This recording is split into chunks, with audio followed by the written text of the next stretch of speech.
Okay, so today we're going to be going and replacing the deck spindle on my Troy-Bilt lawnmower. As you can see, I've got it partially taken apart, and the reason that I even looked at this was because when I changed the belt last time, when I changed the PTO on-off cable, we ended up shredding the belt right away. So I was taking it apart to see what I could find out about it, and this is the old deck spindle. I noticed that it kind of goes like that. Basically, if you look closely right there, you can see that it actually cracked. So I went and I bought a new one, this guy here. I also noticed that the cover was broken. You can see right there that it was broken off. If it had just been the cover, I probably could have gotten away with it, so I got a new cover. So that's what it looks like when it's actually on there. In order to take it off, you end up having to flip it over. So I'm going to do that now. I'm just going to, so if you want to take the cover off, you remove these screws all the way around and it'll just pop off. Have to do that to put the belt on. Makes it a lot easier to put the belt on, so I'll be taking those off when I put the belt back on. But other than that, oh yeah, so the reason the belt shredded was if we have this piece, just going to set it in here, it goes down. Oh, yeah, so it was going all the way down to the ground there, and then it was running across stuff and shredding the belt. So, yep, that's where we're at with that. So I'm going to flip this over, show where the screws are, take it apart, and then put it back on. The tools you're going to need to perform this project: you got a big socket wrench with a big socket extender. Got the torque wrench back there, right here, and then we got the a smaller socket set. You're going to be using a 1.5 inch socket. Ended up using a 10 millimeter, but I'm sure there's a better fit. 9/16 socket, a 15/16 socket, 9/16 wrench, and a hammer. You might need that. So this is what it looks like on the underside. This is the one that's still on there. There's the one that's off. You see, I need to actually clean under my deck. It's been a little while. So I'll probably do that before I put everything back, or before I actually put it back on. But to take it off, first thing you do is you have to remove the blade.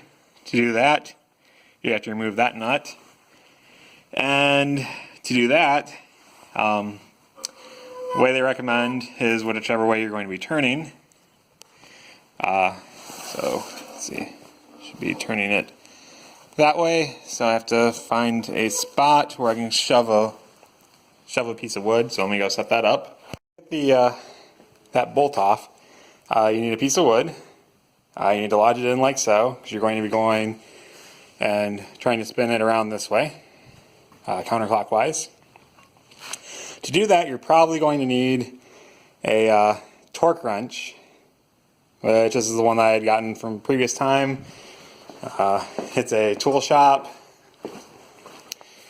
beam type torque wrench. There's the name. I got this one from Menards, I believe. Yeah, I had tried a normal one, but now that it's loosened, let's see if I can get this one hand.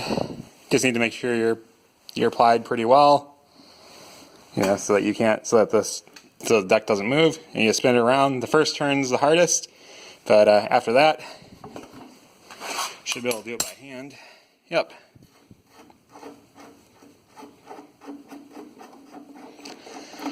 And then off it comes with the blade and everything. So let's pull that off for now. Okay. Now when you're taking this apart, make sure you don't lose the nut you just took off, because the new one, as you can see, does not come with a nut. So you will need that. You also need to remember to save the bolts too. all 4 of them. So yep, you would just go and remove this, that, and that. And then you'd be all set to replace it. So I'm going to go put it in and we'll go from there. Pretty early in the video, even though it happened near the end. As you can see here, something's gone horribly, horribly wrong where my the brake stop for the blades has gone and it's not in the right spot. So I'm going to take this apart again, make sure that it's on this side and working. I'll have to look up and see how this is attached. So I'm fairly certain that that's not supposed to be like that. Anyway, I'm going to go do that now, and then we'll try again. Preventative measure from keeping this piece from ending up over on this side, you can go and undo this spring here, and then you can make sure that everything's pushed in, and it'll make it a lot easier on you. It's pushed in. Okay, so now that's the preventative measure. Since these are done out of order, you'll now see how this piece ended up where it's at. Spindle lined up, the new one. I've got the holes roughly lined up. It sounds like the holes are not threaded. They're not pre-drilled with threads, so from what it sounds like online, I just have to go and use the bolt, and it'll end up threading as it goes along. So I'm going to go put them in each of the 4 holes here, and then we'll take a look at it and see what it looks like when it's done. Looks like from the bottom with it in. Only thing special I did to get the bolts in place was I started this one, and then once I got it a little bit started, I went on to the other ones, got them started, and pretty much just kept on rotating around until as one would get tighter, rotate to another one, keep on going until all of them were as tight as I could get. So now I'm going to go put the blades on, and then I'll flip it over and show the other side. You can see they're in pretty rough shape, but I'm just going to be using these to go and take out the our cover crop this year, so once that's done I'll be replacing them again. When you put the blades back on, the manual says to make sure that the part number is facing towards the ground. So let's go see. So yeah, this one right here, we got the part number. The other one, it's a little bit harder to see. It looks like it might have been rubbed off at some point. It looks like it should be right there. So it says as long as it's facing the ground, it should be good. Like I said, these are in rough shape. We'll explain why it's not been cutting very evenly. So I'll be replacing these, before I start mowing my reel on, or sometime during after the first growth is through. Okay, so the other thing to note, I just hand tighten these right now, but it says in the manual to use the torque wrench to get it to be about between 70 and 90. So once again, you have to go and use the block. Let's see, use this one, use the block. We're going right, so make sure that holds. And then, so you can see it set up. That should hold it in place. And then when we use the torque wrench, we'll tighten it up to 70 or 90. So I'm pretty sure I can't do that with one hand. I'm going to be doing it, and then I'll flip it over, and we'll work on the other side. 3 attempts. Everything is back in place. I'm going to go and put the belt on, which means I'm going to have to go and remove this cover, undo those screws, put the old cover back on.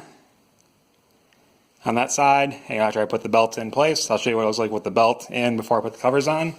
We'll go from there. In place, I just put the covers back on over on here, and then hook it up to the lawnmower. Now the only problem I really had with this were the idler pulleys here, and the reason that these guys give you so much trouble is because this part here and this part here are really close to it. So in order to get those off, you need to actually unscrew these, and then these loosen up, and then you can actually slide it in there. That's one you have to be careful on, because it's actually braced against the frame here, or against the deck. So you want to make sure that it stays against the deck when you go and put it back on. Okay, And I think with that, we're done with this project. I'm just going to put it back on, but there's lots of videos on how to do that, so hopefully this has helped. Have a good one.